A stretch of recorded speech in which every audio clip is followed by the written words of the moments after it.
नालागढ़ में हो रहे उपचुनाव को लेकर कांग्रेस में नेता टिकट की दावेदारी पेश करने में जुट गए हैं। हालांकि हरदीप बाबा वहां से उम्मीदवार माने जा रहे हैं, लेकिन उनका बाहरी होने का विरोध शुरू हो गया है। सीएम के करीबी माने जाने वाले जगपाल राणा समर्थकों के साथ शिमला पहुंचे और टिकट की दावेदारी पेश की।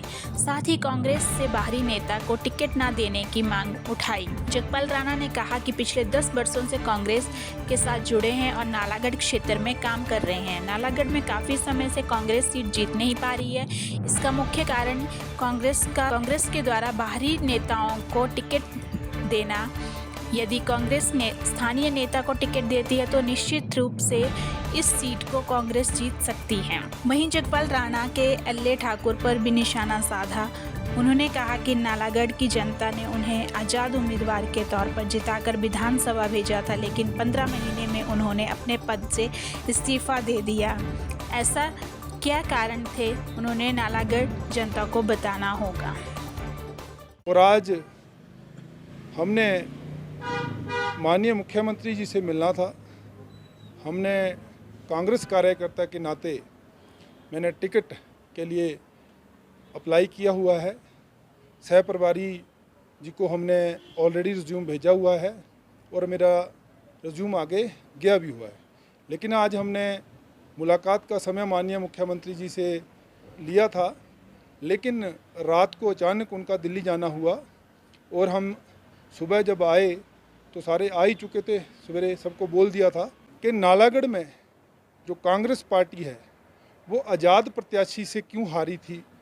उसका कारण था कि बाहरी जो नेता हैं वो टिकट लेके आते हैं और वो 15-15 हज़ार 20-20 हज़ार से हारते हैं, जिसका हम जैसे जो हमारे कार्यकर्ता हैं उनको ये बोला जाता है कि आप मेहनत कम कर रहे हो।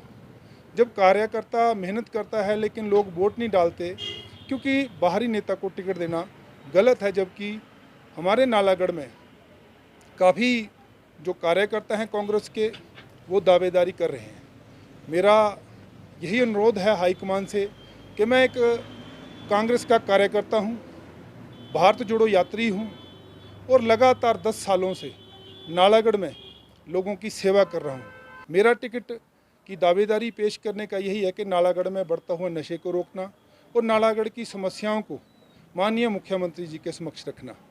लेकिन बाहरी नेता अगर हमारे यहाँ टिकट मिलता है तो जनता में भारी रोष है। इसलिए मैं अपनी टिकट की दावेदारी पेश करता हूँ और मैं अपने हाईकमान से यही कहूँगा कि नालागढ़ के लोकल नेताओं को मौका दिया जाए। ये नालागढ़ के अस्तित्व की बात है।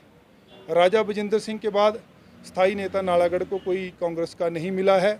इसलिए मैं कहता हूं अगर लोकल नेता हो और वो कांग्रेस के लिए कार्य करे तो निश्चित ही इस बार, क्योंकि उपचुनाव है, माननीय मुख्यमंत्री जी के मैं अपना आदर्श उनको मानता हूं और उनकी जो नीतियां हैं निश्चित ही नालागढ़ में इस बार कांग्रेस की जीत होगी। लेकिन एक जो मुख्य मुद्दा है कि लोकल नेतृत्व को मौका दिया जाए, चाहे मुझे मौका दिया जाए, चाहे और जो हमारे कार्यकर्ता है, ताकि वो निराश ना हो। ऐसे तो बाहरी नेता कहीं से भी आएंगे तो टिकट ले लेंगे। तो मेरी माननीय मुख्यमंत्री जी से और हाईकमान से यही गुजारिश है कि मेरे साथ आज मौजूदा पंच, प्रधान और इवन की जिला परिषद भी मेरे साथ सुबह आए थे। लेकिन जो बाहरी नेता को टिकट की मांग कर रही हैं उसके साथ कोई भी जिला परिषद नहीं है। उसके साथ मेरे साथ कम से कम 12 प्रधानों ने मुझे सहमति दी है और 20 से ज़्यादा उप प्रधानों ने मेरे ऊपर सहमति जताई है।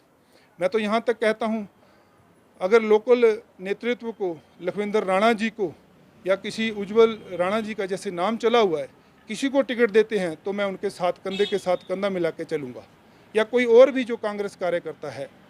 लेकिन अगर बाहरी को टिकट देते हैं तो मैं तो कांग्रेस की सेवा करूँगा, क्योंकि मैं कांग्रेसी हूँ। लेकिन लोगों में रोष रहेगा तो जिसका खामियाजा कांग्रेस पार्टी को भुगतना पड़ेगा।